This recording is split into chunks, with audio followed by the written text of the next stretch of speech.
Awesome, and we're live. So today on Simple Science, I have the great pleasure of being joined by one of the most respected voices in human performance and applied physiology. Joining me today is Dr. Mike Nelson. Dr. Nelson is a researcher, educator, and performance specialist who has spent nearly 2 decades studying how the human body adapts to stress, nutrition, and training. He holds a PhD in exercise physiology, a master's in biomechanics, and is a professor as well as a member of the American College of Sports Medicine. His work has been featured in international publications, various scientific journals, and he's been called upon to share his expertise with elite athletes, top government agencies, and high performers around the world. He's also the creator of the Flex Diet and Physiologic Flexibility certifications, which I'm really excited to hear about, which help coaches and athletes optimize performance through metabolic flexibility, recovery, and resilience. Dr. Nelson is known for bridging the gap between cutting edge science and real world application, helping people add muscle, improve body composition, and enhance performance without sacrificing their health. I'm thrilled to welcome him to the show today. Dr. Mike Nelson, thank you so much for joining us. Yeah, awesome. Thanks, Doc, for having me. I really appreciate it. So before we began this, we started chatting about how you got into this field, and seeing that you spent nearly 2 decades studying physiology and biomechanics. How did you transition from academia into working with elite athletes and some Olympians and military, special ops, and high performers? What was that like? I just started doing it along the side pretty much in some capacity all the time. So I got my first NSCA CSCS cert in 2005. Started training people. Did a stint at one of the local gyms for a while as a personal trainer. And I just kept training people along the side. I did do online stuff probably too early on, and I stopped doing it because back in like 2008, like even just trying to get a video of someone was really difficult. I remember when the little flip thingies came out with a camera, there's a little USB thing you plugged in your computer. I thought that was the most amazing thing I'd ever seen in my life. And so I waited until I could get measurements, like a heart rate variability app came out. Cameras became more available on phones. So I had my little checklist of things. Okay, once I hit these 8 metrics, then I can try to move stuff online. So I moved stuff online probably around 2010, 2012. And, still do some in-person stuff, here and there. And then converted my garage to a gym. So I was training people out of here for a while.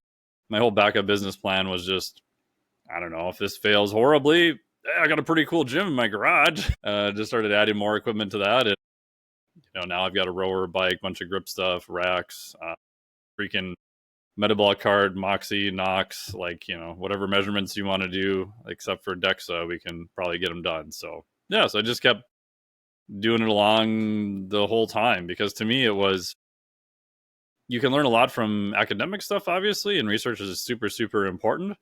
But most people, and you probably get this from a lot of your students too, are asking applied questions. They're asking a question where if you understand the research and you've got some knowledge of how to coach people, which is also an art, you can give them a good answer. My pet peeve recently is people who do research only, who put out, I'd say, more hardcore training and nutrition details. And you look at some of their protocols and you're like, okay, yeah, you've clearly read the Tabata study. And you've clearly never trained a human being in your entire life because nobody would survive that at 170% of their VO2 max, as an example, right? Is it correct on the research? Yeah, it's kind of correct. Is it useful to someone in the real world? No, it's completely useless. So that's kind of my pet peeve of the application side, that you kind of only learn a lot of that by just doing it. And getting practice and getting reps and hiring coaches and screwing up and making mistakes and trying stuff. Where research, yeah, you can get pretty good handle by looking at, the published data and get a pretty good idea to do a nice research review.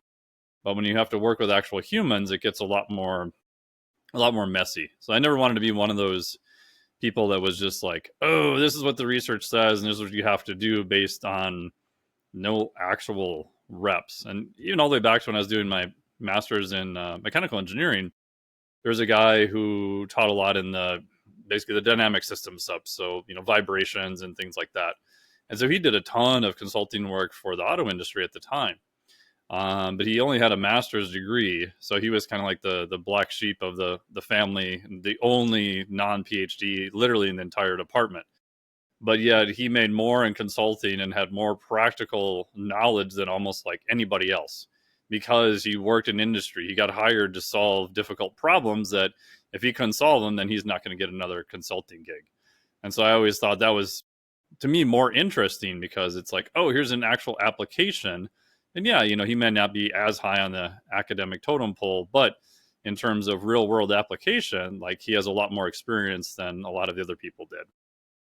It's funny that you got that like last paragraph in, because I think that that kind of answers the question for me a little bit of like who you are and No. how you function. Because it's funny because coming out of grad school, like a lot of my friends who wanted to stay in academia, they went the postdoc route, and they want to go to an Hmm. R1 institution and start writing grants. And I'm like, Yep. all right, like that's fine. If you want to, you sacrificed all your 20s, now go sacrifice all your 30s. That's all cool. And if you want to do some groundbreaking research, then I love that. All the power to you. But you know, there is really no shortage of folks out there right now, science based and really not science based, who are like, this is the exact protocol you need to do. And if you can't zoom out, then like, what's the point? And I think like you kind of looking at that framework as a consultant saying, the business end of things, like I can make probably a lot more money, but also just a better impact. And I can reach far more people if I like really kind of like zoom this thing out and say, okay, we know that like this exact protocol probably works. But in general, if we take this more robust approach, that's how I can do this business model that can really help people. Yeah, and you see that with even published research. Like now most studies have the actual published numbers, at least of downloads. That doesn't mean anyone actually read it. And yeah, there are some popular studies or things that get in the tens of thousands, hundreds of thousands. But a lot of them, it's like a couple hundred, maybe 1,000 if you're lucky.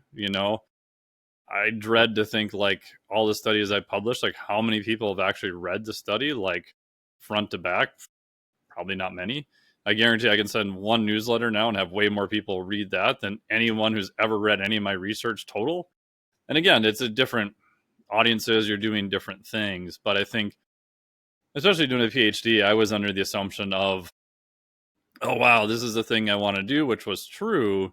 And you kind of think you're going to have a bigger impact going into it than what you do. And then you realize you're like, oh, so I know a lot about this tiny, tiny, tiny little itsy bitsy area, and I'm pretty good at that. And the rest of the stuff, yeah, I can do okay. But everything just by definition to get done and to finish a PhD gets niched down into such a small area that in terms of impact, it's very deep, but also very narrow at the same time. And again, there's a time and a place for that. We definitely need that. Like by all means, like more people should go into that area. I just wanted something that had a more wider distribution in the end. Yeah, there was I remember when I was finishing up like the final writing stages of my dissertation, I wanted to reach out with like these 7 researchers who I just quoted everything in my lit review. I was like, I just want to like personally like take them out to dinner and be like, hey, thank you so much. Like it's just you 7 people. Like you really helped me out. Whoever that last name was on the publication. Um, like with this specifically, what you were kind of telling me before, what got you interested in human performance and the human body? I think a lot of us like started out with like sports. What was your specific story where you're like, maybe I don't want to do engineering specifically, but it was more of like the human physiology side of things. Yeah, it was basically just to solve my own issues because I, in high school, got crushed by the bar during the bench press and the bar was empty and I literally could, could not get it off. I got hit in the face with a lot of balls because I don't see in 3D. So it turns out I found out later in my mid 20s I have what's called a very heavy visual suppression. So normally you've got 2 eyes that are offset a little bit. Those images will go to the back visual processing part of the brain and they'll be off just a little bit. And so your brain will then fuse those images together to create a 3D image of the world. So my right eye sits up and out about 9 to 10 degrees off. So I have what's called a vertical and horizontal deviation. So when I was a kid, I used to see in double vision because when the images are off so much, your brain can't fuse them together. And so you start seeing 2 images. I guess when I had glasses, they brought me into the optometrist. My parents later told me this story. They had this little dog they held up at the end, and They said, well, how many of these do you see? I guess I told them two, but only one of them's real. Because when you interact with your environment, you learn what the real image is and what the false image is. You obviously can't interact with a false image. And so over time, your brain doesn't like this state of being confused. So it does something called suppression. It'll suppress one of the images. So you drop from binocular to monocular. And that gets rid of the issue of seeing in double vision. But you also lose most of your depth perception at that point. And so I didn't know any of this. I just thought I sucked at athletics. I thought it's normal for kids to get hit in the face with balls, like playing softball, like a pop fly where you stand under it and stare at it was like the worst feeling in the world, because on one hand, I knew it was coming down and I knew it was coming towards me, but I had no idea where it was at all, because there's no workarounds at that point to compare anything to. So fast forward, I thought, and again, I didn't know any of the visual stuff till I was in my mid 20s. But I just thought, some kids aren't good at sports. If I go learn weight training and do that kind of stuff. So just started taking anatomy and physiology, started taking more. I got a minor in basically biochemistry at the time. But I didn't know what to do with it. And I like taking stuff apart. I had this little radio controlled car I used to modify and take apart and race and do all these things. So people were like, oh, you should go into biomedical engineering, which back in the 90s was like a new thing. And then I called up companies and I said, hey, if I graduate with a degree in biomedical engineering, like, what do you do with my resume? Like, what are my odds of, getting a job? What do I do? And literally every company told me, we take your resume and we throw it in the trash, because we literally don't have a checkbox that says biomedical engineering. So you have to be mechanical engineering, chemical engineering. Like, there's only like these standard engineering models at the time. So I thought, okay, great, I'll go do mechanical engineering. So did that, and then worked on more biomechanics, heat transfer, bioengineering projects as my master's then. Oh, it's so funny to hear that. But it sounds like you were looking to solve problems. Yeah, and that's the one thing I liked about engineering is they're like, oh, you just solve problems. I'm like, oh, cool, I like solving problems. And then I didn't realize that there's like a lot of math involved, and I wasn't very good at math. I mean, I made it through, but it was incredibly difficult. Like, I don't think I would have done my master's if I knew that there was 2 more math requirements. Like, I thought it ended after Calc 4. Like, you finish Calc 4, you do differential equations, like linear algebra, like you're good. Like, math literally ends at that point. And I found out that wasn't true. That's like that funny intersection. My dad's an electrical engineer, Oh, yeah, and yeah. dude is brilliant in physics, chemistry, math, and I had to retake calculus, and I retook chemistry in college. And when it came to like human physiology, anatomy, biology, I got over 100% in every one of those classes. And I just Nice. roll through my master's and PhD, easy peasy. Like, and I can see the body inside and out, but like make me do like an integral, and I'm like, oh, I just like there's just nothing in my brain like it knows how to do that. Yeah. I mean, anatomy physiology, my undergrad one, was the only class I could actually say I didn't study a lot for, and I just understood what the professor was saying, because he was very visual based, and we got to actually work on cadavers and stuff, which was super helpful. And I remember sitting in there one day in, what was I in, Calc 3 or Calc 4 at the time, and he's like, yeah, you know what the whole point of calculus is? And I'm sitting there going, I know the point of calculus. I've taken like 4 classes in calculus by now. And he's like, it's basically just to find the area and the volume of irregularly shaped objects. If we all lived in a perfectly symmetrical world, we would never need calculus, and you wouldn't really have to bother learning it. And I'm sitting there and I'm going, shit, calc 1, 2, 3, 4. Okay, X, Y, Z. Oh my God, he's right. I was finishing calc 4 and didn't even realize the point of why I was doing it. Yeah, my dad was always like, yeah, if you could just find the area under the curve, you're okay. And I was like, yeah, Yeah, the problem is I don't that's know how to literally, do that. That's the problem. I mean, that's basically integrals in a nutshell, right? I mean, without getting too crazy, that's literally kind of what you're doing. Like, it's, volumes and shapes, and that's like the real nuts and bolts of it. So do you think that you have been able to integrate, or have you tried to integrate, or not even try to integrate any of your crazy amount of engineering, physics, chemistry, calculus knowledge into what you do with helping athletes get from like good to better to great to spectacular, or not as much? I think it's helpful because you sometimes run the assumption that everyone else must think the same way that you think because that's how you think, and then you realize the more experience you do things, you're like, oh no, they don't. And of course, why would they? Everyone's a little bit different, has different background, different experience, so it seems kind of crazy to expect they would all think the same way. So when I started doing more exercise physiology stuff, I just assumed that, well, if you're doing training, everyone must just have progressive overload, and you're going to track your volume, your intensity, your density. You're going to look at some metric of recovery, like using heart rate variability or something like. My assumption was everyone would do that if they had the technology to do it, because back then HRV wasn't really widespread per se. And I actually tried to stop doing math. So I did a PhD in biomedical engineering. I just started doing classes for that and finished all the classwork for it, and then dropped out of that and went over to exercise physiology because I was like, man, I don't want to do any more math. I don't know what I'm going to do with this degree once I finish it. I hadn't started research yet. And I go over to physiology literally that fall, and my new advisor is like, hey, we got 2 new projects. One involves heart rate variability, one involves metabolic flexibility, and they both involve math. And there's like 5 people sitting there. And I'm sitting at the end of the table. He points at me. He's like, you, math boy, whatever your name is. Like, these are your projects now. I'm sitting there and I'm going, oh, shit. I like dropped out of the other program. I come all the way over here because I thought physiology can't have nearly as much math as what I was doing before. And literally, like the first day, I get, 2 things that involve math. The good part was it wasn't, I mean, to most people, it's more advanced, but compared to what I was doing before, it wasn't that bad. So in essence, we were doing variability analysis and not necessarily using standard means.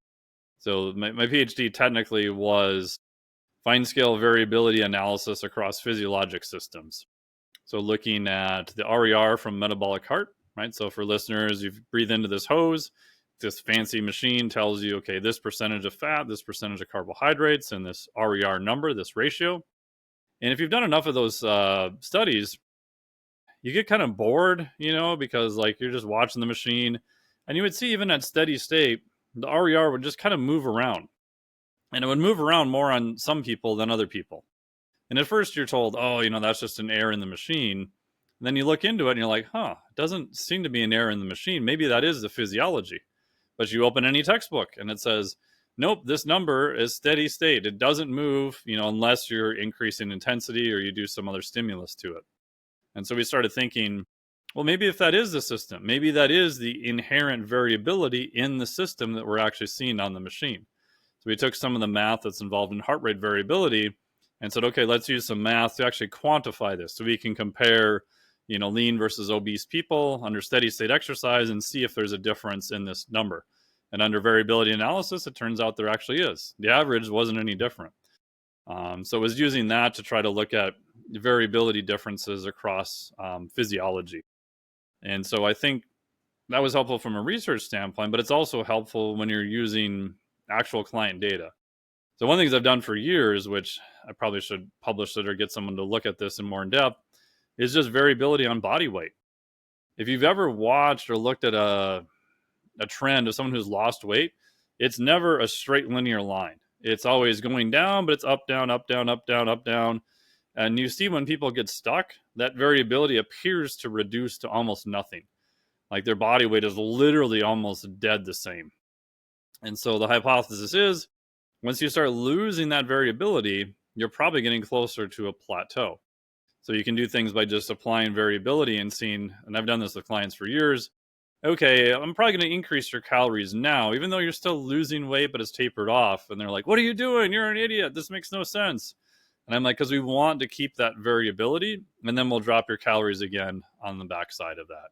So I think it's kind of informed how I look at data and not necessarily just looking for the average and the mean, which there definitely is useful and you should do that, but kind of taking that next level down and saying, well, what is the variability? What are the other metrics? Like, what is this actually telling us about the physiologic systems? And I think if you crush variability in most physiologic systems, it's going to be to your detriment overall. And what have you, when you say that with some of the folks who start to plateau, with their weight loss, but you might increase calories. Are you just looking to increase amount of planned physiological activity? Or are you looking to increase their NEAT? For listeners like non-exercise activity thermogenesis, like walking, fidgeting, things Yeah. like that. Are these all different variables that you're looking to either consciously or subconsciously add to them so they can continue to lose that weight while still holding on to their skeletal muscle mass, which we know is very metabolically active? Yeah. The short answer, I would say, depends on their psychology. If I have enough trust and sort of play with someone, I might be like, hey, we're going to bump your calories up. You're already doing close to what you can commit from a time perspective per week for walking, training, exercise. And you may not lose any weight these next 2 weeks, but trust me, it'll be worthwhile long term over the next 3 month weight loss. Like, you'll be better off by doing this now versus waiting. And the analogy I give people is sometimes you just need to inject variability into the system first to get it moving. I live in Minnesota, so it's like, if you ever buried your car in a snowbank, usually you can't just statically push it out. So what do? You're pushing it forward and back and forward and back. You're actually rocking the car to get it out of the snowdrift to get it going again. So what are you doing? You're literally putting variability into the system first to get it to go. And so if I don't have that much pull, sometimes I honestly, this sounds horrible, I just wait till they plateau. I tell them it's going to happen. And then here's a trick for coaches. If you can predict with pretty good accuracy what the client is going to experience, they'll think you're a magician and they'll believe everything you say after that for the most part. It's tricky because that can 100% backfire on you. But if you can predict what's going to happen, then they're like, oh crap. You told me this thing 2 weeks ago and it happened. Like, how? Oh my God, you must know what's really going on. And sometimes you just get lucky, but if you can do that, then they're like, oh. So then next time you say, hey, I think we should do this thing, which seems counterintuitive. They're like, oh, okay. And again, hoping that over the long term, it shows out to be correct. So yeah, you can definitely play with NEAT. You can play with calories in. You can play with calories out. You can do more exercise. There's tons of things you can do. So for body composition changes, those, I don't want to say are the easiest, but they're easier because you literally have a ton of options. Now, again, you have constraints on the system, how much time, how much energy can be placed. Where if you get into, I don't do a lot of coaching for high end track and field, but I have a lot of friends who do.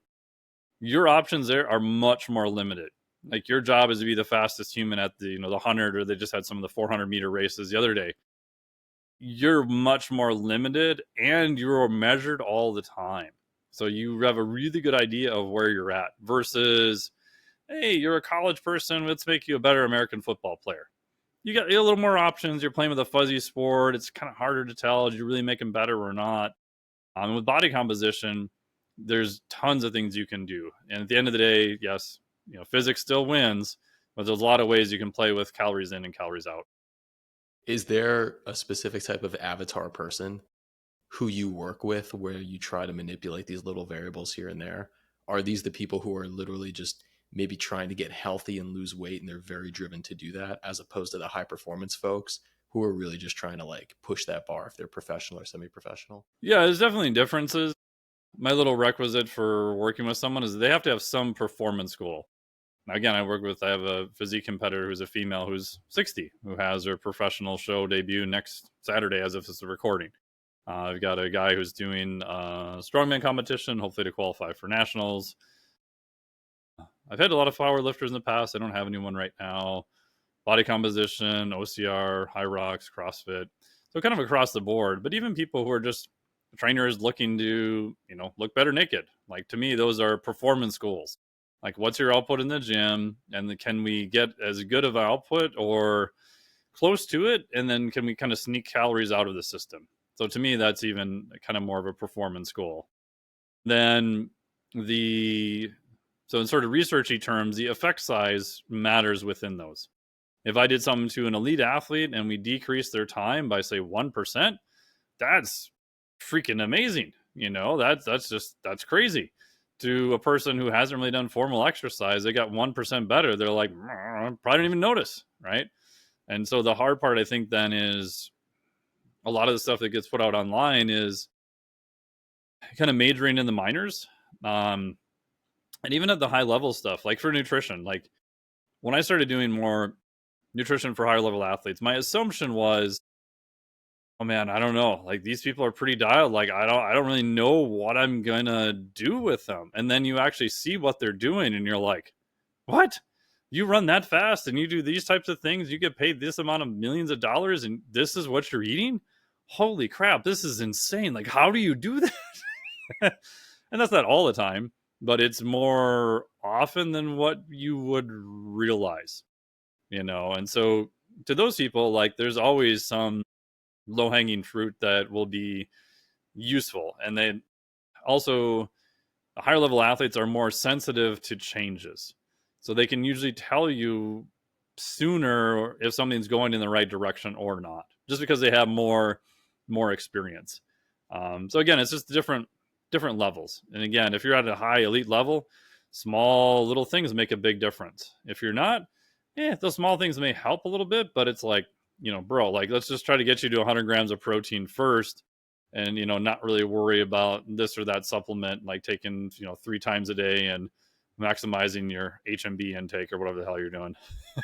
It's funny to hear you say that because I had a professor who worked very, very closely with a couple big NCAA teams. I don't want to say his name, like some people Yeah, might yeah. know him. And he was like a professor during my master's, and he was like, "Hey, how do you guys think that some of these budding professional basketball players eat? Like they're D1, they're going to these Big Ten, SEC schools, like they got these dining halls, like their own dining hall. They're going to go to the NBA. They got the NIL contracts." And we're like, "Oh yeah, they like the best whey protein, all the grass fed, this and that, non-GMO." He's like, "Yeah, they eat McDonald's." Oh yeah, they're usually the worst, unfortunately. He's like, "Yeah," he's like, "If you got out of your middle school, high school, and like you needed to get out of like that situation, or if you just happen to be tall and you worked hard and you were on a couple AAU teams and you're 6'7" and you're dunking over people in high school," he's like, "Yeah, you're gonna get a D1 scholarship." And he goes, "But a lot of those kids didn't grow up in like a white collar family with like tons of like healthy fruits and vegetables and things like that. They were eating McDonald's to get by." And that habit does not change when they're like dunking on people on ESPN on Saturday night. And he was like, and exactly as you just said, like, how do we get them to just eat 100 grams of protein when they're 240 pounds of pure muscle? And it's like, talk about like increasing those margins. Like Anthony Edwards, who's in the NBA right now, they're saying he's going to be the next Jordan, which I really don't believe. I mean, the dude eats like pizza like most nights of the week, and he's like, "Yeah, no, I just eat pizza." I'm like, and you're an Olympian, like dunking over people?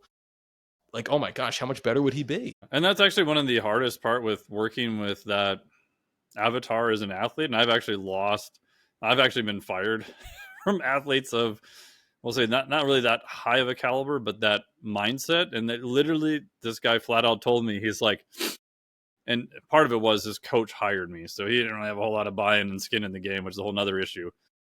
Told me, I'm playing this well by eating this, which was basically eating complete trash. So I don't think any of this better nutrition stuff's going to help me. You're done. And on one hand, like he's kind of right. Like, he's one of the top people in his field, and to get over that mindset of like, well, maybe you could be better, and again, bringing up examples like, Kobe and Jordan, and even back in the day, Karl Malone, and people who like really did train, like really did put the effort in. Obviously, all of them were very, very genetically talented, but especially as their career got longer, almost all of them realized, oh, this does add up. Oh, I am going to pay a price for this. But it's really, really hard on the front end when they've actually been very successful doing whatever it is they were doing before. And the other thing I'll do too is like if they have not so much NBA, but other sports, even in the NBA somewhat, very routine based. Like I always eat this thing before the game, or I do this type of thing, or I wear my special socks or whatever. Like I just tell them up front, like if your thing is eating Skittles before a game, I'm not going to take your Skittles away. I'm not going to rip your teddy bear away from you and tell you to go, shove broccoli down your face before you play, right? But let's try to do some other things away from that, and let's try to do some things around the margin to see if we can get some buy-in. So sometimes knowing that they're still going to have McDonald's once in a while, or whatever their favorite meal is, it's not going to be just tofu and turkey all day, or whatever. kind of puts them a little bit more relaxed to start. I'm happy too that, right now, and it's funny because, my dad was a big Charles Barkley fan. Oh I mean, yeah. Charles Barkley, Dr. J, because we're from Philly. And I mean, Charles Barkley was, I mean, he's in the Hall of Fame. The guy's amazing. And then he Oh he yeah. got even like, bigger as like he's been a color commentator, Yeah. but he wasn't exactly the pinnacle of health back when he was playing No. for the Sixers and the Suns. But like, it's funny now because people are like, oh my God, like LeBron and Tom Brady and people like that who played into their 40s, and LeBron's still dunking over people at like 41, 42. And the Yeah. dude eats like so healthfully. He's got his own coach. He does all his cryotherapy and all this and that, whether it's science backed or not. Like he does eat very, Sure. very healthy. And Tom Brady, you can see it in his face. Like the man is skinny. He's like vibrant and shining. And I'm like, yeah, there has to be something with the diet. And I always talk with my students about this idea of genetics, that you can't change that, but you can change your long-term health outcomes with your epigenetics and nutrigenomics. Mm-hmm. If you're going to stuff your face, as you said, with a bunch of Skittles all day long every day, you're going to die an early metabolic syndrome death. But if you're going to eat mainly whole foods, you're probably going to look good and feel good for a long period of time. So it's always like a funky thing. Like I've worked with a lot of people who are very successful in what they do, and their main sports are like golf and tennis and even like some pickleball. A lot of folks in their like 40s to 60s who like want to just be healthy but not have ripped up six packs, and they come to me and work with me like for like the nutritional side of things. And I'm like, hey, you can do X, Y, and Z. And they always say like, well, what about and my wife likes to make this, or we like to eat that. And I'm like, yeah, you can have that, but maybe it shouldn't make up your whole thing. So I mean, the whole like NBA dunking thing is a completely other thing, but it's interesting that we're having these conversations now.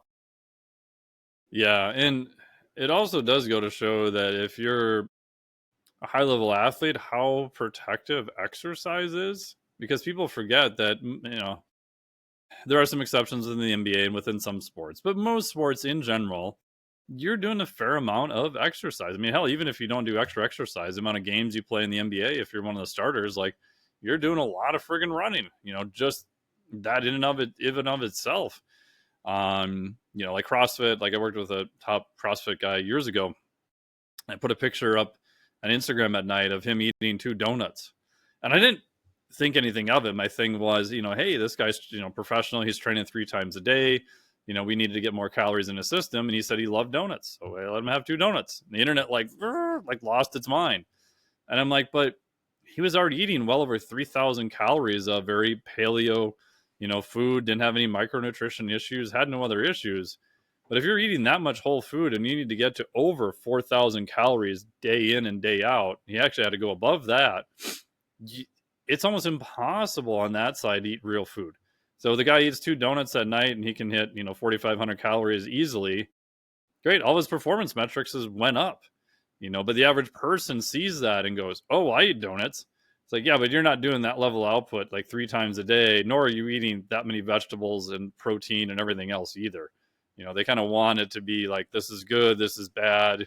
Here's my naughty versus nice list of foods, and that's the end of it. It's just, it's not quite that simple.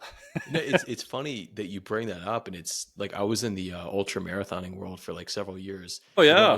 when I was doing my PhD, I was running 100-mile weeks, and I was Oof. banging out like typically 50-mile races. I did like a lot of them, and another 60 something marathons. And I tracked everything because I'm a scientist and I want to know anywhere from like 4,200 to 5,500 a day. Because there were Oof. some days, and I'd run a marathon, because every morning I'd wake up and run a half marathon from 3:58 a.m. to 6 o'clock a.m.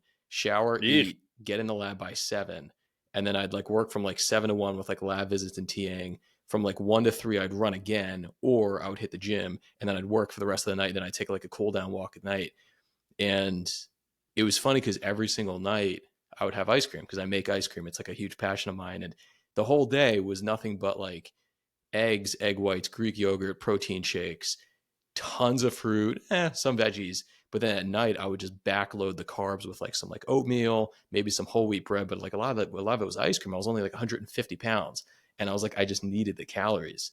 And my roommates would give me some trouble for it. But I was like, hey, when you're running, anywhere from a half marathon today to a marathon Yeah. a day, I'm just trying to hold on here. And sometimes that's what it calls for. And even on that point too, with like the protein, is that people go, oh my God, like how could you eat 1 gram per pound per day of protein. It's like, well, if you're completely sedentary, I understand that that could be very satiating. It's probably healthy for you if you have like good high quality protein sources. But if you're an athlete who's doing, as you said, upwards of 2 or 3 workouts a day, your body really needs that, not only for the musculoskeletal system, but also for the immune system as well. Yep. Yeah, it's like reminds me of my buddy Zach Bitter. You probably know him. Oh Who's yeah, done a lot the world of record holder for the ultra. 100 mile. Yeah. Yeah, yeah. And I think the first thing I ever saw, and you can probably confirm this, wasn't it? Wasn't it Dean Cazares on like some of his long runs? Like he was rumored to actually have pizza delivered to him when he was running. Yeah, Dean Karnazes. Yeah. Yeah, he's like I DM with him sometimes on Instagram. He's the first guy I ever heard of doing the ultras. Yeah, he's like the ultra marathon man. Yeah, I've DM'd him like a few times. He's a really nice guy. Yeah, he's like the OG ultra guy, and he Yeah, was like the first guy to run like 350 miles like without stopping. And he was like a dad.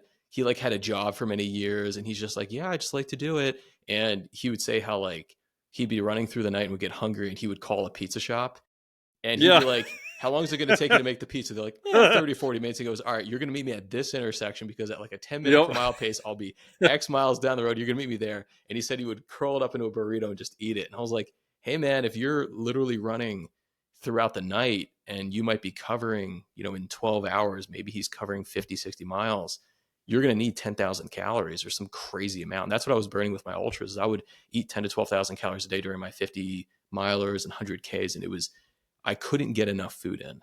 And the next like few days while my metabolic rate was still up, I was just starving. It was really kind of uncomfortable. yeah. When I did my undergrad at St. Scholastica, the guy in the room next to me was Scott Jurek. You knew Scott Jurek? Um, yeah, he lived next to me in college. Holy cow. Was that before he was Yeah, like Scott Jurek, like the big bad yeah. He wolf? didn't do any running really then. He was active, Yeah. And then later I was reading the book. What was the barefoot running book? I'll think of it. Was that like Born to Yeah, Run or whatever? Born to Like Run. yeah, And the I was like, tribe. oh, this guy, oh, holy crap. And turns out a good buddy of mine grew up with him. And I knew he had started taking up running and was, pretty competitive or whatever. So yeah, I was like, small world. He's a crazy man. Yeah, and he's like very chill about it. And he's like, I think Yeah, he's he's like super like, yeah, I go run. yeah, and it's like I've read a bunch of his books, I've followed him on social media, I've listened to every podcast. Like I love the ultra world, and he's just like plant-based. I think he's got like a family now, and he's like, oh, I just go out for a Yeah, little run, and a little run's like 40 miles. And I'm like, yeah, dude, like everyone's like, oh, I want to do couch to 5K and take 6 months. And he's like, I'm gonna run 40 miles and see how it goes. And my Achilles is still a little tight. I'm like, dude, you're incredible.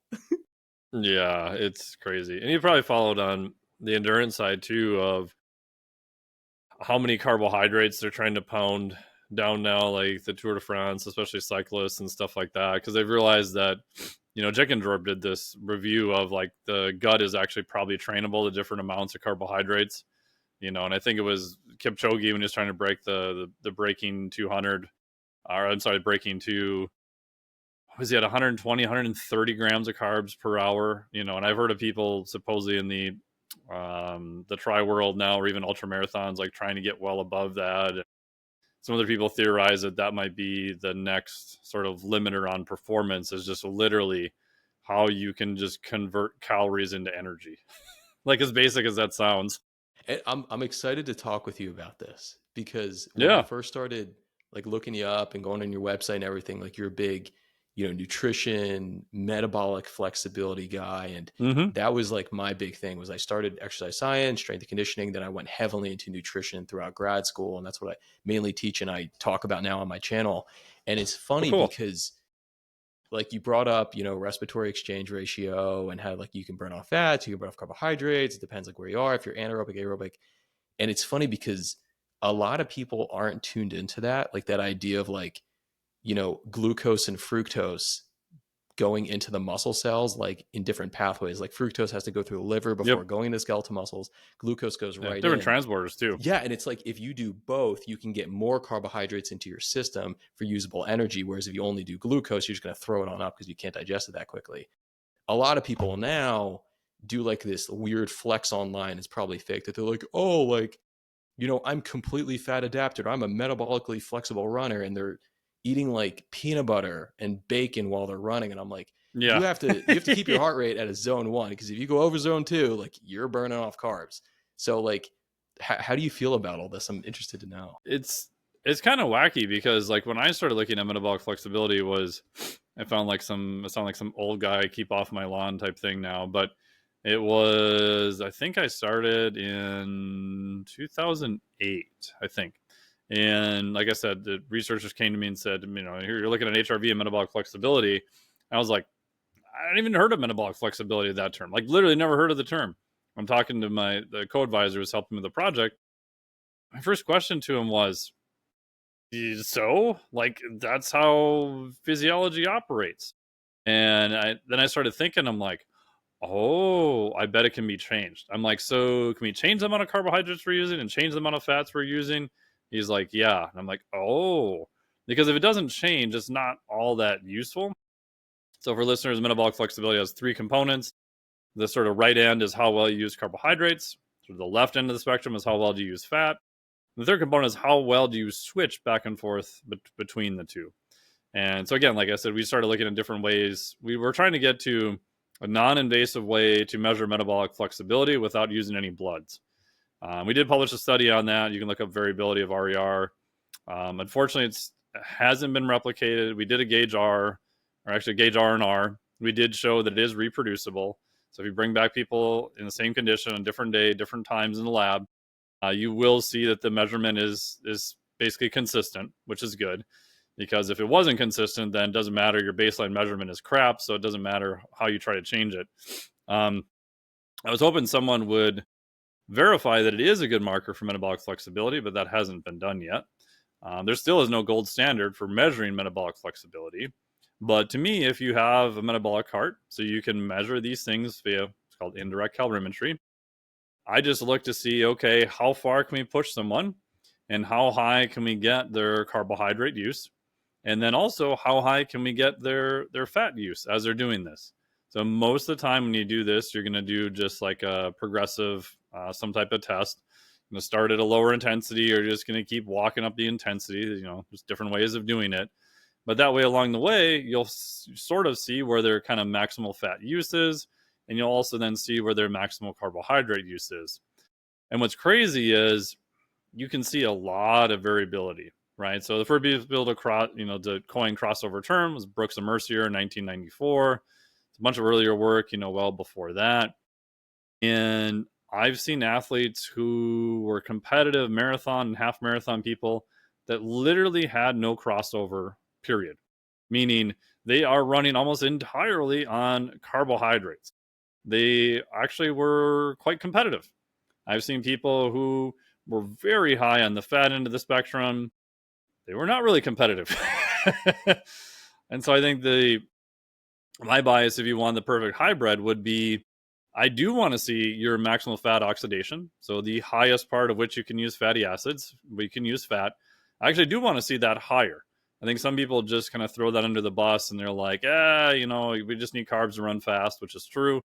But I do think there's health issues associated with that. I think there's longevity issues. I think there's race consistency issues. Like, if you miss a station, you didn't get enough carbohydrates in, you've got no other fuel to use, you're kind of hosed. So I would like to see on a metabolic cart test very, very high MFO, so maximal fat oxidation, and then actually a very hard transition to using carbohydrates. And then you can switch to use carbs to get that high output. And the latest trend, which is weird, is people are like, you look at Jeff Follick's faster study. So for listeners, that was like the study that was touted as, oh my God, we rewrote the book on how much fat people can use. Yes, which is interesting, but you took people who were mainly ketogenic. You took people and gave them a high fat meal before. Yes, you did a long duration, but I think it was like 71% of VO2 max. So it was not really a high percentage of speed. And yes, you did show that you can burn a lot of fat. But again, no one's going to win a marathon at the pace of what they did. And so for coaching people, and again, I don't coach a ton of endurance athletes. My first question then is, okay, what is your best PR? If it's a half marathon, triathlon, marathon, whatever. Because I want to know, are you kind of up towards the elite or getting close to that? Or is your goal to beat what I used to call the Oprah line? Like, can you just finish the marathon before they kick you off the course? Which, again, to someone who's never done that, huge accomplishment. If that's your goal, great, we'll work on your goal.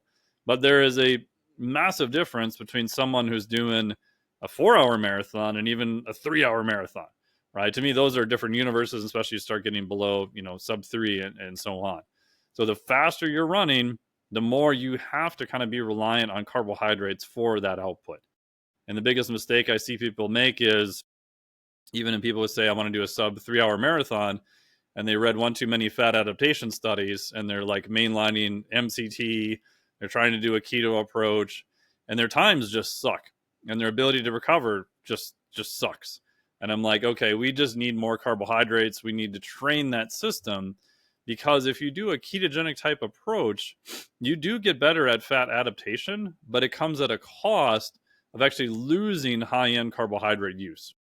Changes via something called the PDH enzyme, pyruvate dehydrogenase. So listeners can just think of that as kind of the gatekeeper to glycolysis, the gatekeeper to sort of primarily carb utilization. And you'll see a drop of 8 to 10% off of top end speed and power.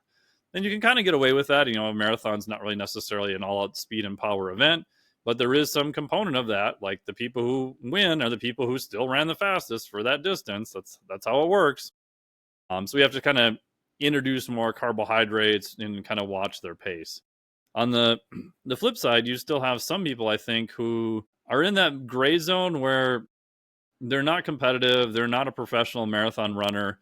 They want to run faster, but their fat use is absolutely atrocious. So now I'm like, okay, what are your goals? Like, we can probably eke out a little bit more here. You're probably never going to be a professional. If you want to do it as a one-off thing, great, but here's kind of some of the consequences you're going to pay. These people are notorious for, they miss like 1 or 2 stations, or something happens, they get GI upset, their times go to do not finish, and they just fall off a cliff. So with them, it's like, okay, let's try to build in more fat use. Let's not give up carbohydrate use. And most of the time, they actually end up doing better. And I don't know if it's because of reduction in stress or better fueling or whatever. So again, I think there's the compromise where, yeah, if you want to try to use more fat, I think that is good, especially when you're doing your lower intensity, your base building, your training runs. But there was a study in competitive half marathon runners where they chemically blocked their ability to use fat, and their times did not change whatsoever. Meaning that if you're running really fast, even a half marathon, you're probably almost 100% using carbohydrates.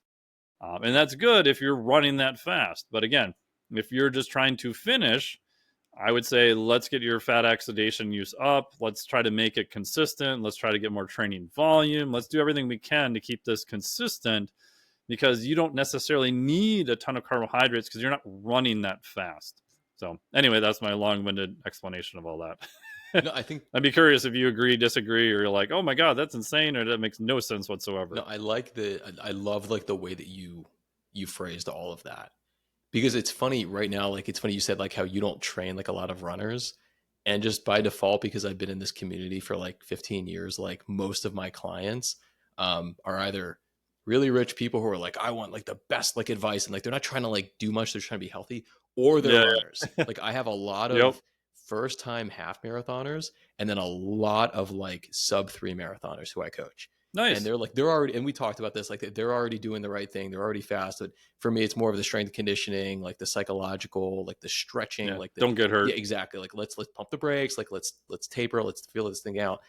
And it's funny because I'll go to various running clubs, because like running has like a huge like following now, which is great, because like running's amazing. Yeah. Yeah. But like now it's the hybrid athlete approach of like, oh, I go into the Yes. gym but I'm wearing on running shoes. And I go on Strava and I see like everyone who goes to like a running club, and like everyone puts it as easy run, because they've heard of the term easy run, they've heard of the term Mm, long run, they've heard of the term fartlek run. But to them, it's always like 140 to 160 beats per minute. And for most people, if you're looking at like the heart rate zones, you do like 220 minus your age and multiply it by like, like 0.6 to 0.7 is like zone 2. We know with like zone 2 that you should be spending around like 80% of your week there, which is 60 to 70% of your max heart rate. And like for me at 30 years old, that's like 115 to 135. And you know what? It's summer here in Florida, and a lot of the time I'm taking little walk breaks. And it's like most people are like mainlining at 150, 160, and they're like, oh, easy run. And I'm like, no, like you're bordering on a tempo. Like you're increasing your lactate. Like if we talk about like onset of blood lactate accumulation, like your lactate's building up far faster than you're clearing it out, which is why you can't sustain that pace for more than 3 or 4 miles. And why those folks who are like, oh, I saw David Goggins, like, I'm going to run 100 miles in 17 hours. And like 14 miles in, they get injured or they puke or they drop out. And it's like, yeah, like when you do most of that zone two, coming back to the metabolic flexibility, we know that we increase mitochondrial density. We go through mitochondrial biogenesis. We go through capillary density, like we increase our capillaries and just our ability to go through that metabolic flexibility. So it's like, I love that idea of people zoning into more of the science-based approach. But as you're saying too brilliantly, like you have to train for that. And it's like, I always periodize my training 80%, zone two and 20% like more like zone four-ish with like the lactate thresholds and stuff. And I eat for that because I know what to do as a scientist.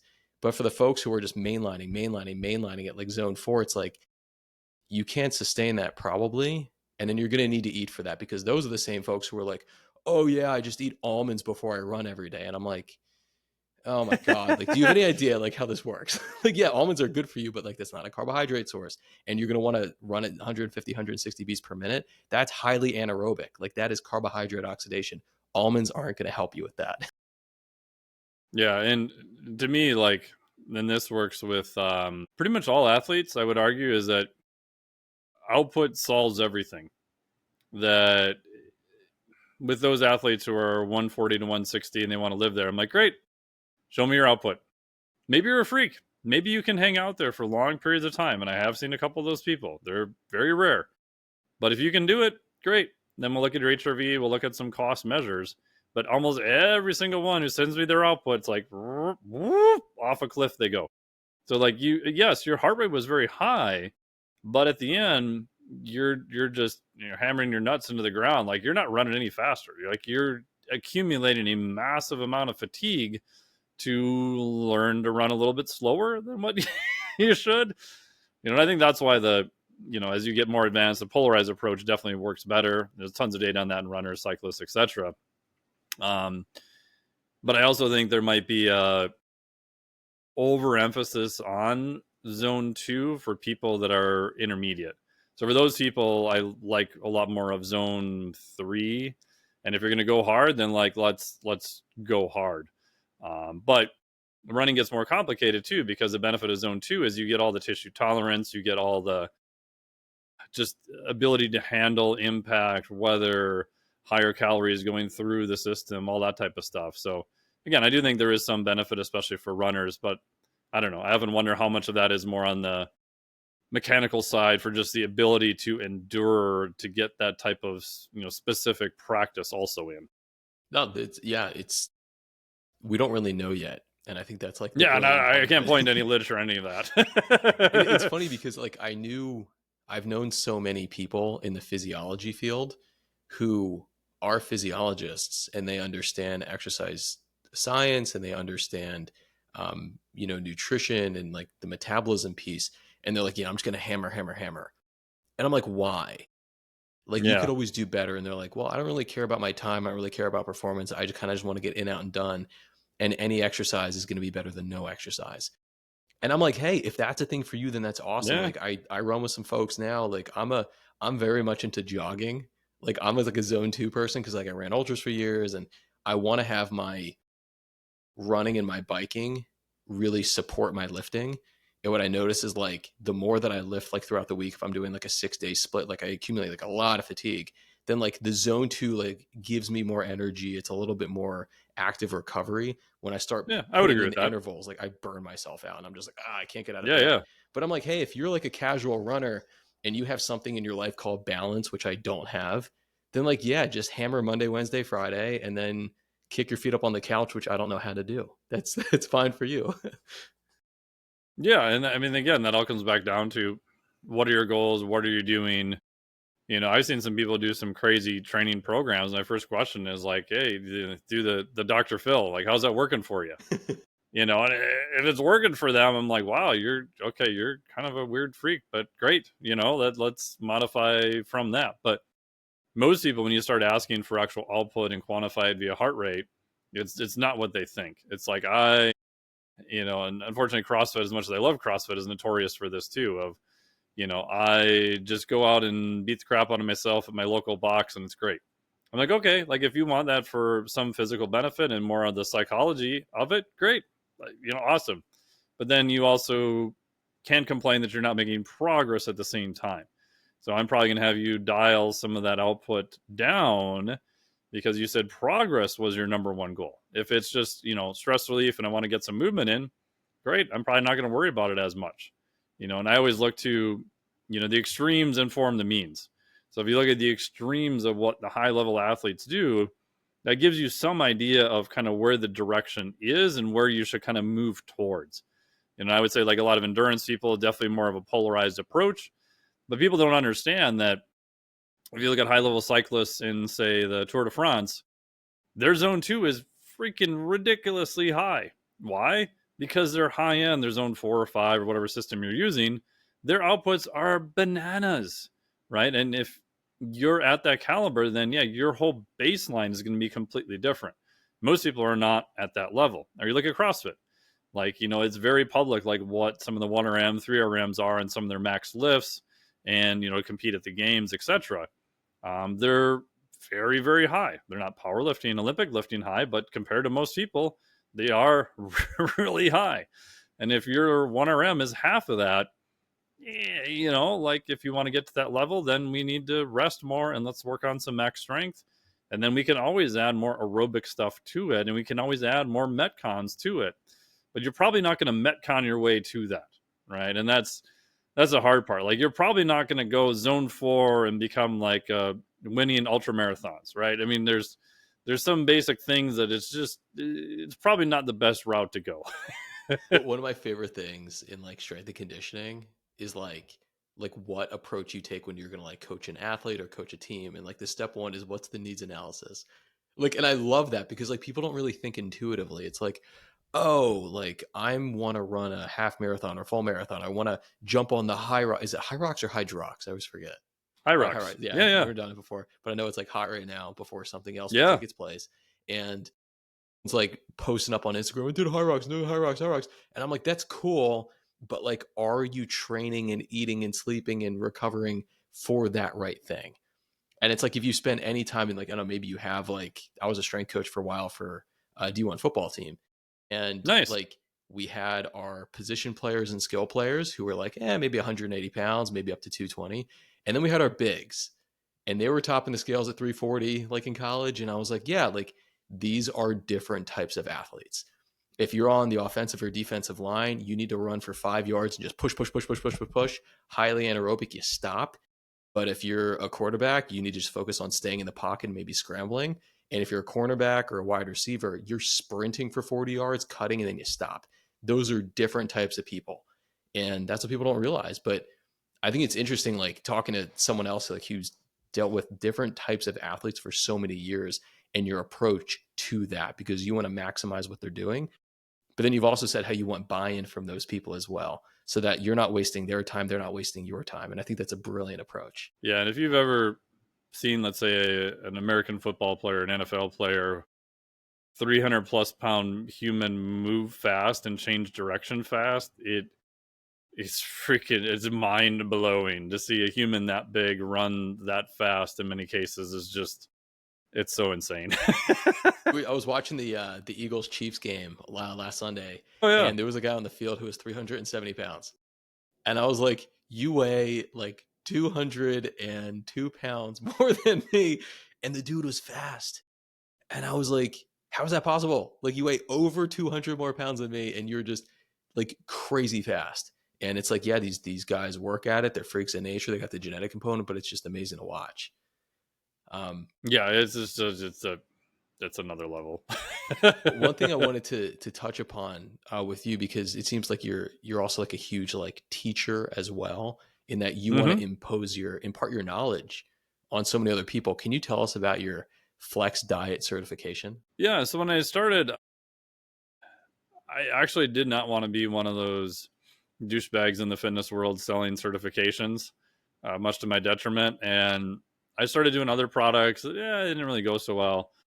And I ended up paying for a 2-day seminar with my buddy Ryan Lee, who's done a lot of marketing stuff I've known for years. And I remember sitting in the seminar. He's like, "Okay, what are you working on?" I said, I got this thing, and I figured out a way to try to, bake in the psychology to it, but it's mostly physiology because that's all the questions I get, from people. And I think I'm going to do this as like a monthly education thing. And he's like, "Well, you should do it as a certification." I'm just going to close I this was like, blind. Keep talking. Yeah. yeah, yeah, Perfect. You're talking about the certification. yeah. So he's like, "You should do a certification." I'm like, "Man," I said, "I don't want to be one of those douchebags in the fitness world selling certifications." And he's like, "Well, you're one of the douchebags who's actually qualified to sell certifications, and people will pay you for certifications. And you just said your sales have been absolutely miserable, so you need to do it as a certification." And he gave me the I told him what it was about, and he's like, "Flex Diet, that's going to be your name." I was like, "Hey, like he's, why am I paying this guy all this money to not listen to anything he's saying?" And I'd known Ryan for years at that point. So I'm like, okay. So I went back to my list and said, "Hey, there's the thing I'm doing." And I had everything like already laid out for it. And I said, "Okay, the first one I'm going to do, let me know if you're interested. I'll put it out as a sort of drip fashion. So once it's done, this week you'll have this module, next week you'll have this next module." I think the first one I sold for something stupid like $250 or something like that. And I got like 37 people who purchased it. And I was like, "Holy crap." And then, went through, did all that. And then yeah, it's been very, very successful.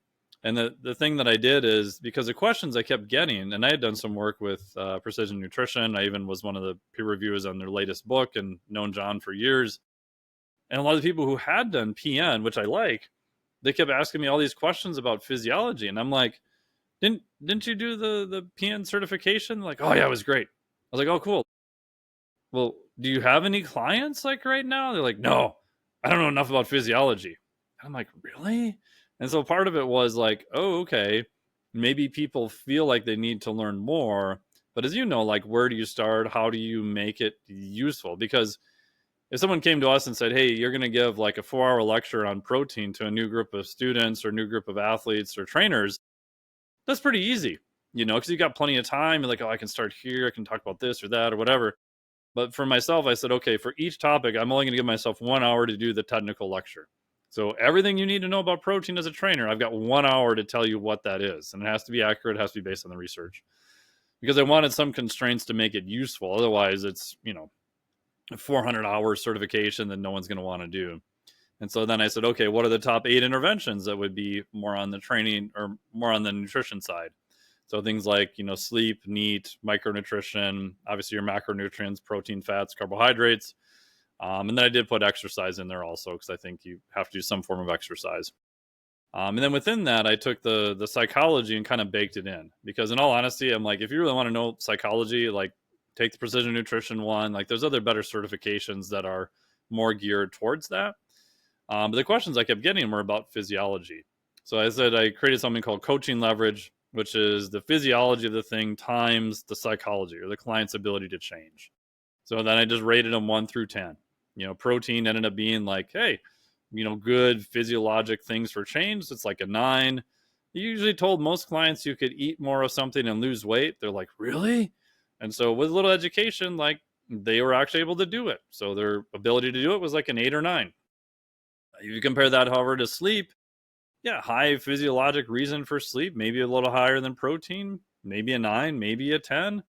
But client's ability to change is like a friggin' 1. I'd rather pound my head against a wall instead of trying to get clients to sleep more.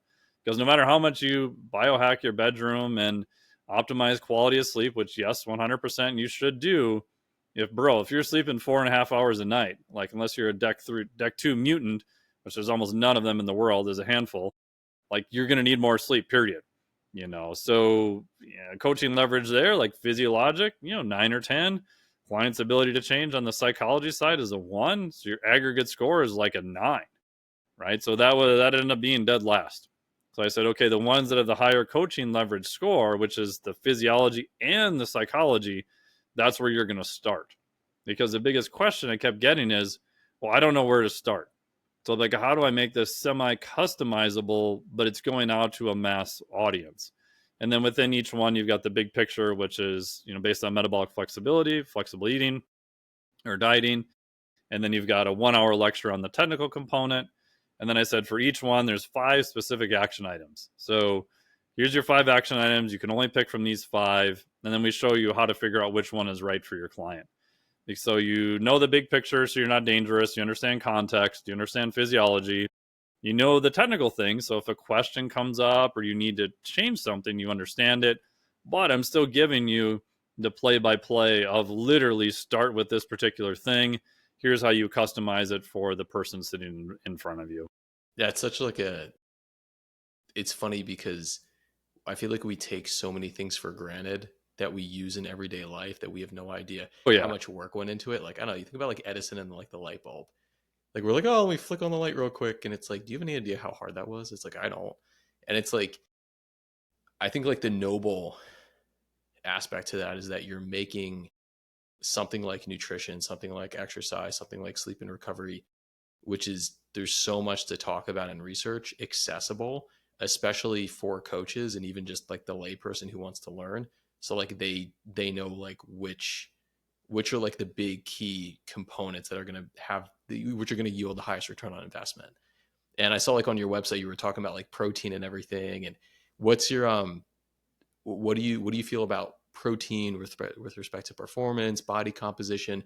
I saw you we're talking about Jose Antonio and some of his high protein studies. Yeah, How do you yeah. feel about this? Because I talk with a lot of people about this, and I feel like a lot of us are pretty in tune with the idea that protein's efficacy and safety and high thermic effect of food is way more beneficial than the idea of like, oh, you should limit protein. So what's your experience there, both in your setting and then like you working with clients? Yeah, I mean, based on the literature, I always still go back to, I just did a video for this actually today. So zero point 0.7 grams of protein per pound of body weight.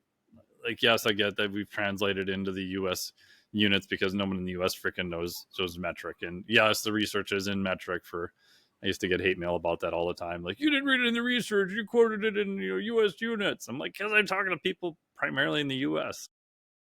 So if you're a 200-pound mammal, times 0.7, 140 grams per day. I think that'll get you pretty darn far. And again, we can show many chronic studies that have looked at that. Like Miro's done one. I put him in a book in resistance training and exercise. We talked about all the chronic studies in there. I did a chapter in that book. Now again, you can go higher than that. There's been a couple research reviews I'm sure you've seen that say, if you're trying to maximize hypertrophy and you're in an extreme cut and you want to get to the 99th percentile of the population of what you're looking at, like, yeah, you can go up to a gram per pound of body weight.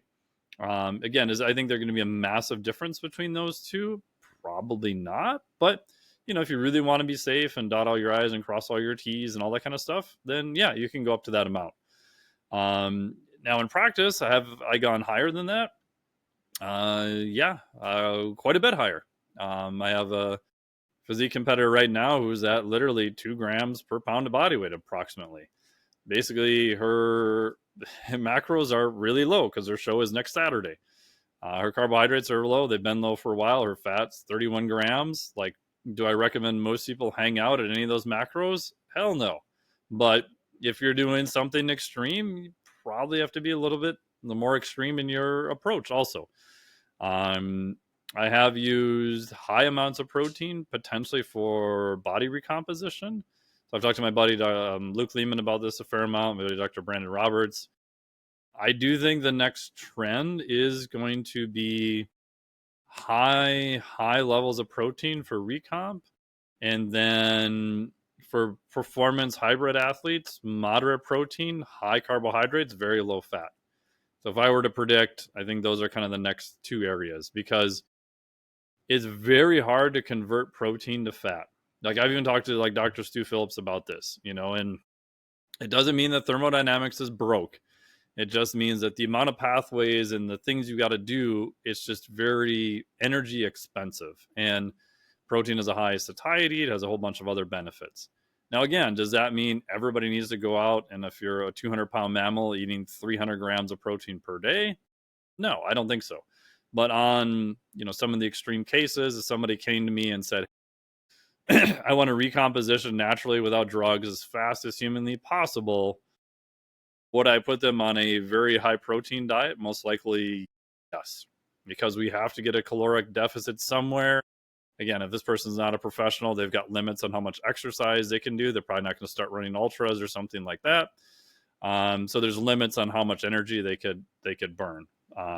So yeah, all that to say, I mean, Jose Antonio's done some studies that went ridiculously high on protein. Now, again, we could argue about, those are self-report studies. Were those people really staying that high on those levels of protein for that long a time?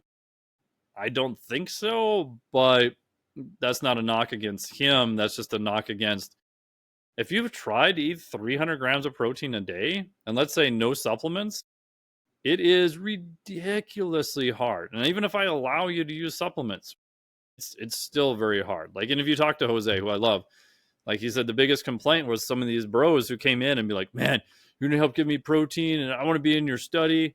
He's like, these same guys, he's like, would show up in my office again the following 2 weeks. And they're like, oh my God, I'm eating all this protein. This is so difficult. And within that study, like at some point, I think it was, they had double the amount. So I think they had a group at, was it around? I can't remember the exact amounts now. I think they did have a group at 1 gram per pound of body weight. And I think they had a group at double that, if I remember right. So I remember like 380 grams of protein or something, just huge numbers. They did a sub analysis of kidney markers. Everything was fine. They didn't find any, bad things happening from the protein. However, they didn't see greater muscle gain. Like muscle gain was not significantly better at the very high levels of protein. What was fascinating though is they didn't gain fat either. So it didn't really get converted to fat. So takeaway, yeah, for maximum amount of muscle, 0.7 grams per pound of body weight. You could argue if you really want to get to the 99th percentile, maybe a gram per pound of body weight. If you really are pushing recomposition, I do think you can probably go higher in protein. I do think that helps with satiety. There's probably some conversion of that to carbohydrates. We have, very long mechanisms, gluconeogenesis, etc. The caveat is you still want to watch your performance and make sure that doesn't drop too much. Again, it's a trade-off. I don't really think it's unhealthy. Now, again, would I recommend someone be at, double body weight for the rest of their life protein? Probably not. I mean, we don't have a lot of data in that area, but I don't think high amounts of protein are as dangerous as what we've been told for a long period of time. No, and I love that very honest answer and like the review of the research. And I think it's funny because I think uh, Jose did like a couple of those studies. I remember reading Mm-hmm. those when I was a master's student. I was just like, I fell in love. I was like, oh my God, this is amazing. Like thermodynamics, like metabolism. And I think with like what you were saying was that like, at least in one of those studies, they overfed those participants by like 800 calories or even more than that from just pure protein. Cause I think they were sponsored maybe by like Dymatize Nutrition or something like that. So Dymatize did it, and it was mostly in a protein supplement. And you're correct. The extra amount of protein was additional calories above the other group. Yeah, Correct. and as you perfectly said, like they didn't gain any excess adipose tissue. And maybe they worked out harder, maybe they had more NEAT, maybe like their body Right. temperature went up. And I love that fact that you're saying that you have a competitive physique athlete who has a show next weekend and you're trying to get her down even leaner, leaner, leaner, leaner. And you're not Yep. afraid to jack up that protein. You're saying, hey, she's not going to add muscle. She's not going to have like this huge increase in performance. But if it helps cut out the water weight from carbs and it helps increase satiety, at least dieting down for the show when she's in the single digit body fat percentages, then let's do that, but not long term. And I think that's very, very fair. And even with respect to athletes, like I have a lot of athletes in my classes and they're like, should I jack up my protein? And I tell them very similar to what you just said too, of we can't really rely on gluconeogenesis too much, specifically Right. from dietary proteins. You can with dietary fats and even adipose tissue, and obviously like glycogen if you're going to go through glycogenolysis. But proteins do like this sort of magical thing where they're not easily converted to adipose tissue, but they're also not going to give you any more performance benefits. Yeah, most of the literature although it's gone back and forth a little bit, at least for endurance athletes, is there's not much benefit to adding protein above a certain point, you're probably better just adding more carbohydrates. And the studies that did show the benefit of protein, with at least what I've seen with endurance athletes, is they were probably not at high enough carbohydrate load. So at some point, more calories is going to be better. And then on the flip side, for dude bros like trying to gain more mass, like I've dropped their protein more often than not. It's like, bro, you're eating, you're a 200-pound mammal, you're trying to get to 230, you're at 320 grams of protein, your carbohydrates are a pitiful 200 grams, and your fat's at like 80. Like, you just need more carbs, and you told me your training sucks. So let's fix that and actually drop your protein so you can eat more carbohydrates and train harder and train more often. And they're like, what? But I thought I need all this protein. I'm like, you just need more fuel to begin with, and 99% of the time they're like, oh my God, my training went up in the gym. I feel better. Like, I can move more weight now. My body weight's going up. And then we just keep increasing their carbohydrates.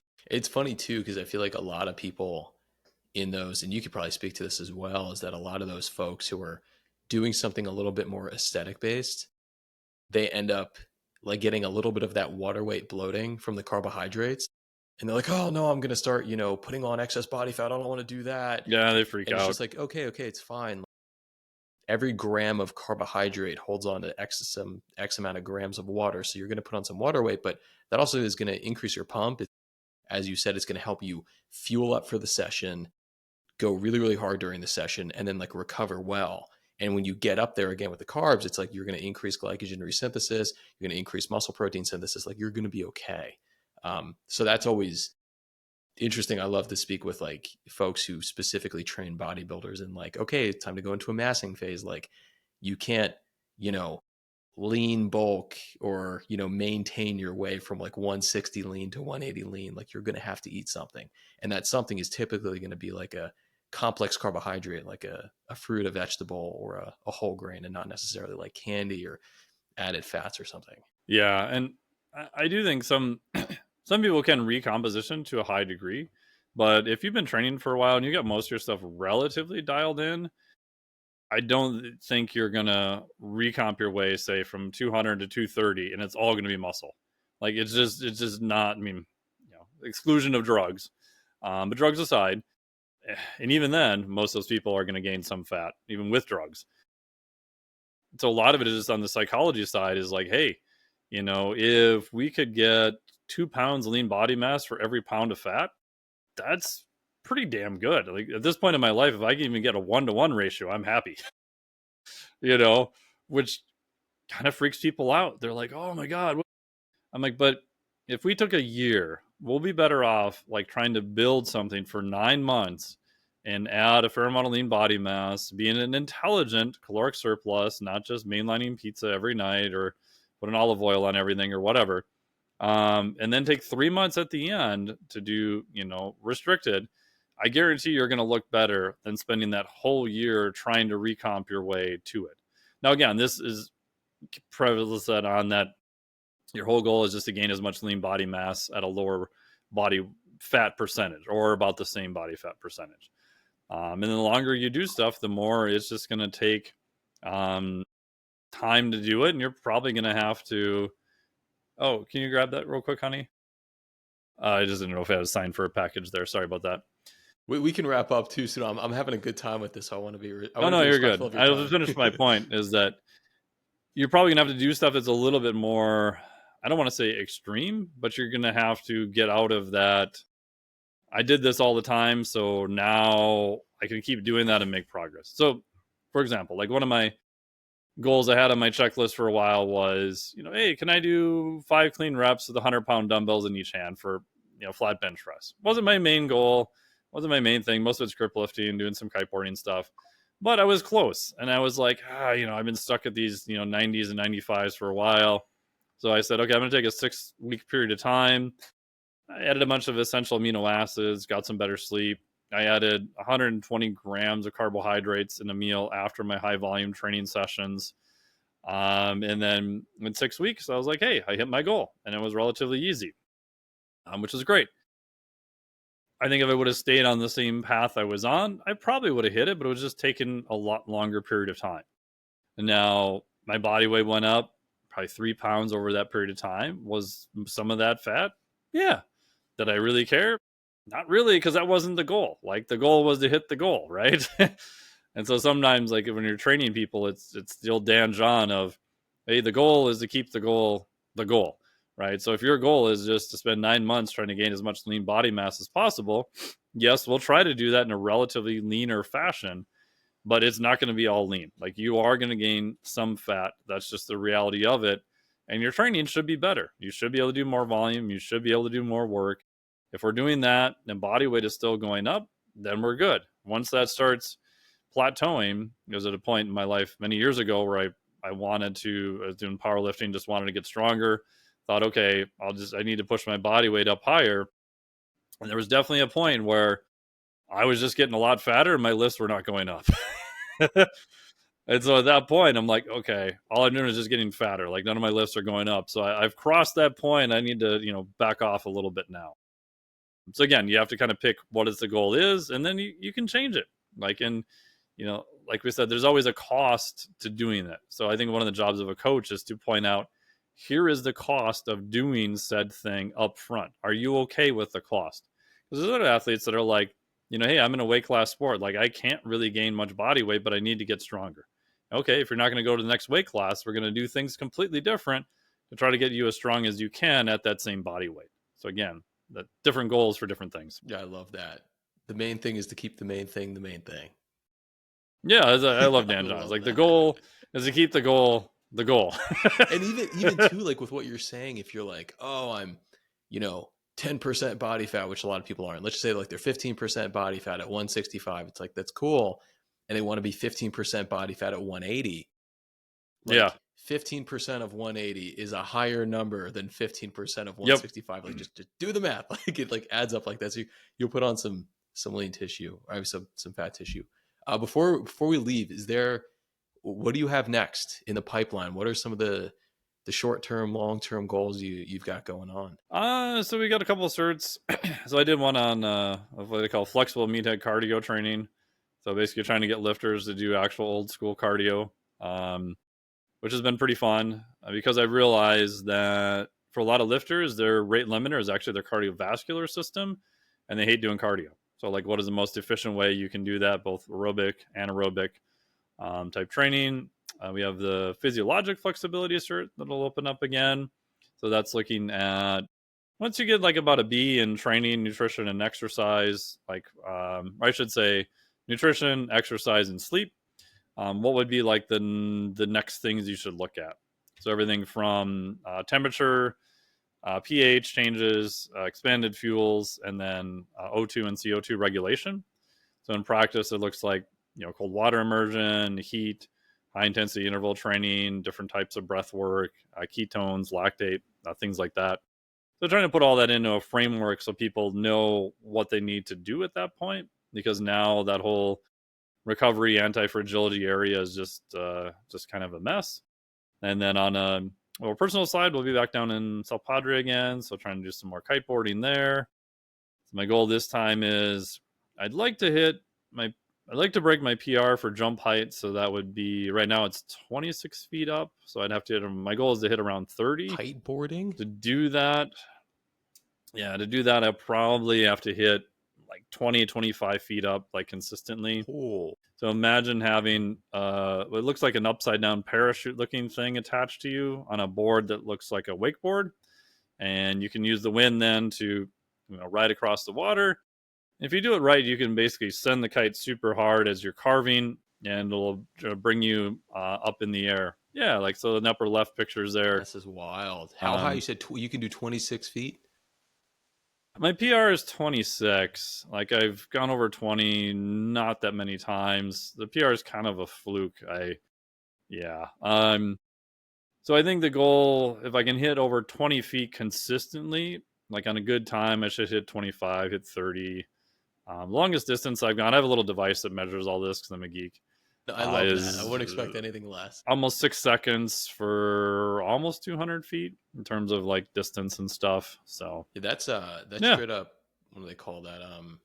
In physics one, like Yeah. like projectile motion, right? You're measuring like your x, your y, and your hypotenuse. It's like what's the velocity you have to hit the ramp in order to get this much.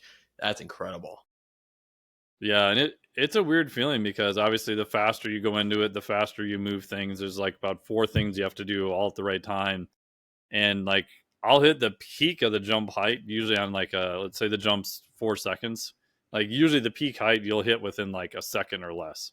So the force of it just feels like the hand of God came down and just just like throws you straight up in the You're air. coming with me now. Yeah, but it's pretty fun when you land it. It sucks if you don't. You kind of get dropped out of the sky like a sack of potatoes, and that sucks. That's so awesome. All right, let's land this plane. I really want to thank you, Mike, for coming on. This was so much fun. I feel like I could just keep jiving with you all day about all the sports science Yeah, stuff, thank and you for your I'm time. excited to keep following along with your work. I'm happy I found you. We had some time to chat, so we'll wrap it up for today. But thank you so much for coming on.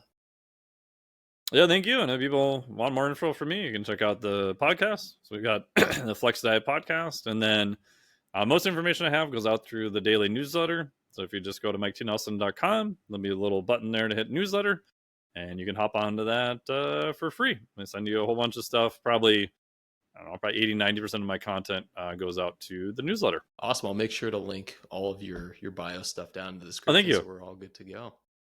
Awesome. So we'll stop the recording.